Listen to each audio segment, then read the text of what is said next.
Hi guys! Welcome to my video on the top 10 turn-based JRPGs of all time. There will be no Final Fantasy games or Dragon Quest games included in this list. If I were to allow these into the ranking, you might as well just jump to the end and see which Final Fantasy I like best. Instead, we're going to give some love to some lesser heralded franchises in the turn-based realm. Please make sure to list your favorite turn-based JRPGs in the comments below. While you're down there, be sure to like and subscribe. Now, let's twist it up. Number 10. Lunar, the Silver Star. Originally released for the Sega CD in 1992, Lunar the Silver Star centers around a boy named Alex, who dreams of becoming a Dragon Master, just like the great hero Dyne. What begins as a childish adventure quickly becomes much more serious for Alex and his friends. This game came out back when a kid dreaming of becoming a hero, and then getting caught up in a battle for the fate of the world wasn't already a tired, overused JRPG trope. There was voice acting in this game, which at the time was completely mind-blowing. There were anime cutscenes as well, which brought the adventure to life even more. While not a difficult game, Lunar has a great story, excellent characters, and a turn-based battle system that never gets old.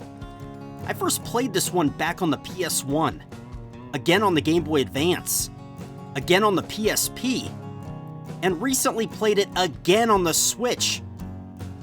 This game has been ported more times than Skyrim. Well, probably not. But it's a lot! With this game having just been released to all modern consoles in the form of the HD remaster, you no longer have any excuses to not experience this timeless classic once and for all. Number 9. Pokémon, Heart Gold and Soul Silver. Behold! The best Pokémon generation, Gen 2! I grew up with the original 150, so when Pokémon Gold and Silver came out on Game Boy, promising new Pokémon and a brand new adventure in a new land, my prepubescent weenie went from 6 to midnight. This is the Nintendo DS remake of Gold and Silver, cementing these as the greatest Pokémon games ever made, in my humble opinion. These games were among the first to show a Pokémon actually following you around on screen, which was the coolest shit ever. The graphics remain beautiful to this day on the DS, and the music totally kicks ass. After Generation 3, it became clear even to 12-year-old me that the Pokemon series was just going to keep doing the same rinse and repeat format. How many undiscovered lands and Pokemon could there actually be? Do the people of the Pokemon world just never travel anywhere?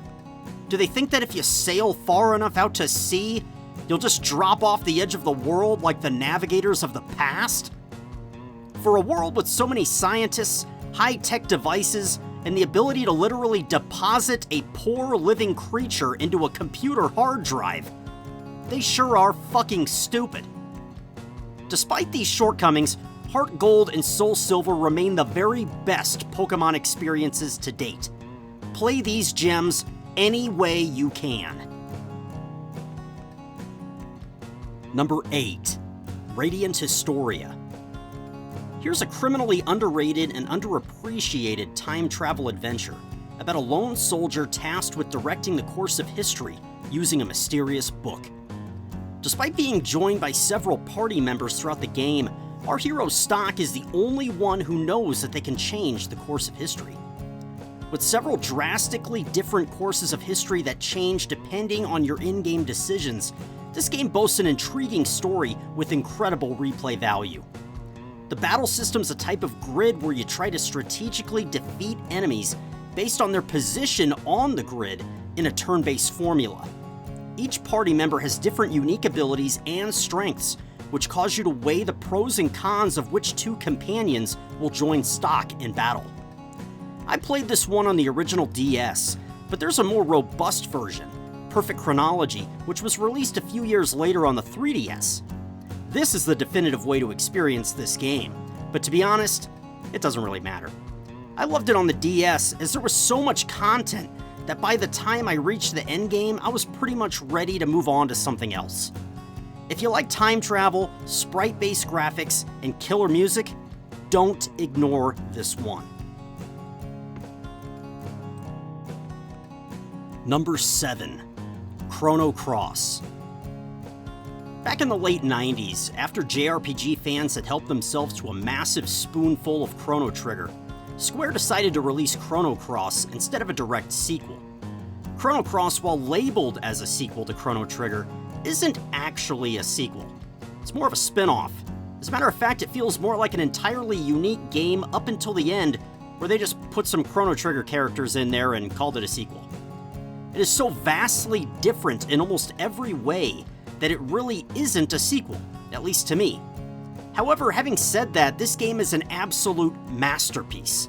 Not only does this game boast what is amongst the very greatest soundtracks in all of gaming history, the story, turn-based combat, and beautiful FMV cutscenes are right on par with everything Squaresoft was putting out in the late PS1 era. Instead of traveling through time, our hero, Surge, travels between dimensions to save the world from certain doom. I honestly believe that if this game didn't have Chrono in the name, it'd be one of the most beloved JRPGs of all time. But it does. And because it does, it'll forever be compared to the Michael Jordan of JRPGs.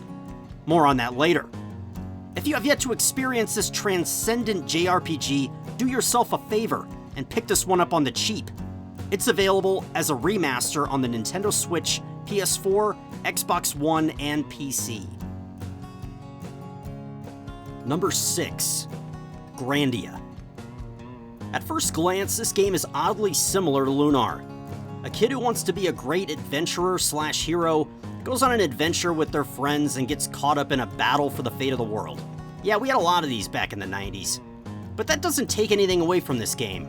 Grandia kicks some serious ass. While turn-based, you can interrupt your enemy's actions in battle, delaying their turns even further. This battle system is excellent and is perfected even further in the Grandia games later on in the series. The music in Grandia goes so well with the events of the game that the themes make every story beat hit like a 40-pound bag of cat shit straight to the chest. Our hero, Justin, begins as an annoying ginger douche who is really unlikable. However, that quickly changes as he comes to terms with his position in the world and the destiny laid out before him. There's an HD remaster here too, which is available on the Nintendo Switch, PS4, Xbox One, and PC. Pick this one up along with Grandia 2 in the HD remaster and get ready to experience some of the very best JRPGs of all time. Number 5. Suikoden 1 and 2. I'm making an executive decision and including both the first and second games in the Suikoden series here. Mostly because they're directly linked. Also because I couldn't decide between the first or second game. They're both incredibly good. Most people believe the second game to be the superior JRPG experience, and they're probably right.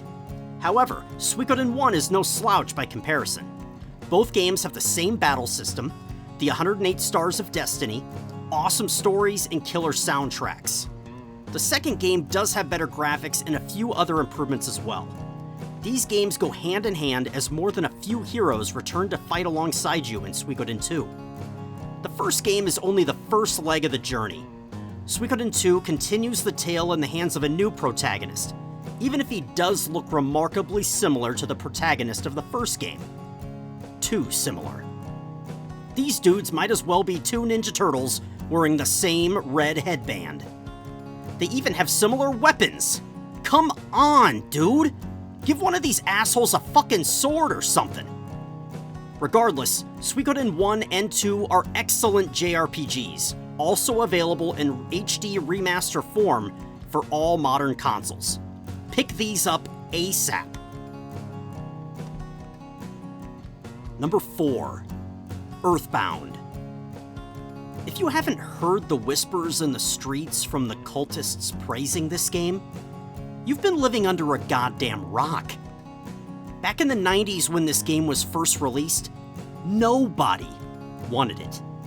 Hundreds of copies sat piled up in bargain bins everywhere, like VHS movies after DVDs first came out.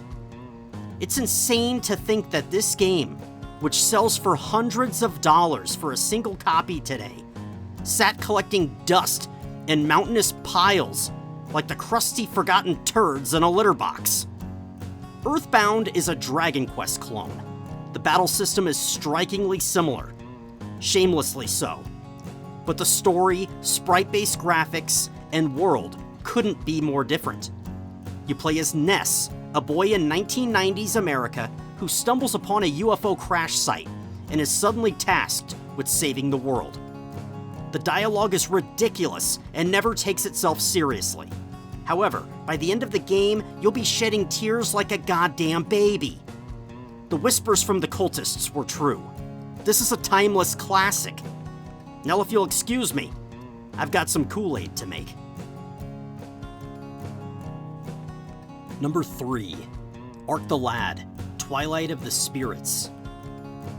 The Arc the Lad series began back on the PS1 with Arc the Lad 1, 2, and 3. These were fairly unremarkable JRPGs, but this game? It's head and shoulders better than its predecessors in every single way imaginable. This game also has a sequel, but just pretend that doesn't exist. You might as well place a flattened, disc-shaped piece of shit into your PS2 disk drive and wait patiently for the laser to read it. Arc the Lad End of Darkness might be the shittiest piece of shit in gaming history. But forget that damn game. We're talking about Twilight of the Spirits after all. This game is a revelation, a shining beacon. It's so good that I can't help but wonder how it's even part of the same series as its trash predecessors and sequel. Twilight of the Spirits alternates chapters between two separate protagonists as you fight through a world torn between humans and Deimos. Not only is the turn-based combat excellent, the characters are great, the music is perfect, and the story has you hanging on every chapter like a preteen flicking her bean to Twilight. If you have yet to play this game, grab it any way you can. Remember, do not play the sequel, End of Darkness.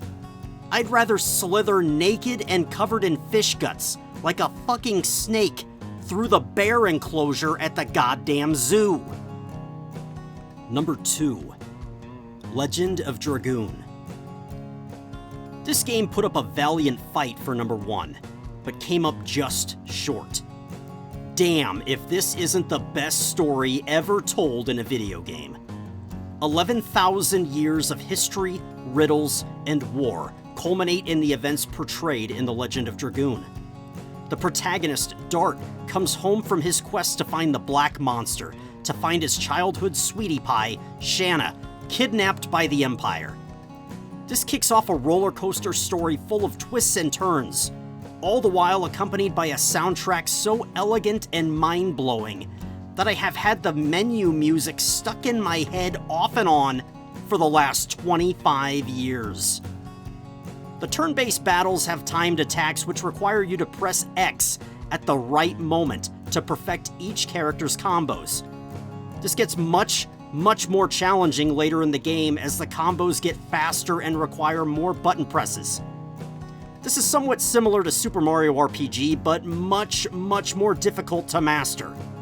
I totally sucked at this part of the game, but there are items you can equip to get around this if you suck at this anywhere near as much as I do. The only major downside of this game is the god-awful voice acting. You'd find better performances in an elementary school production of Charlotte's Web. The incredible FMV cutscenes are almost ruined by the robotic and appalling voices that practically pulled me dick first from my story-induced reverie. Despite this terrible crime, The Legend of Dragoon remains a top-tier JRPG that will forever stand the test of time, if only because of its incredible story. Don't ignore this one. Number 1. Chrono Trigger. Yep, I'm doing it. What is arguably the very greatest JRPG experience of all time is number 1 on my list. The sprite-based graphics, the anime cutscenes, the time travel story, and the ridiculously good music combined to make a Viagra pill so powerful, only performing double and triple techs on unsuspecting reptites will keep my raging erection from lasting longer than 4 hours. With recent news that Yuji Horii is currently contemplating a remake remaster of this classic, I'm in the process of near constant meditation and mental focus. For when the news finally breaks that we're officially receiving a remake remaster of Chrono Trigger, I need to be prepared for the surge of blood that will almost certainly fire like a missile straight to the very tip of my dong. The turn-based battles, which take place right there on the world terrain, are JRPG perfection. Moving characters in and out of my party to try out all of the combos and perfect my combat approach is simply fascinating. I can select New Game Plus and beat the game at so many different points of the game that I'm treated to more than a dozen different endings. This game was so far ahead of its time that even today, we get trash games claiming to be spiritual successors in an effort to sell more copies. Sea of Stars, and I am Setsuna. Excuse me. If you're amongst the few who have yet to play this game, do yourself a favor and experience arguably the greatest turn-based JRPG ever made, Chrono Trigger. That does it for my top 10 turn-based JRPGs of all time. Now, if you wouldn't mind liking, subscribing, and commenting below the games that you consider the best ever turn-based JRPGs, I'd appreciate it. Thanks for watching! Oh, and don't forget to twist it up!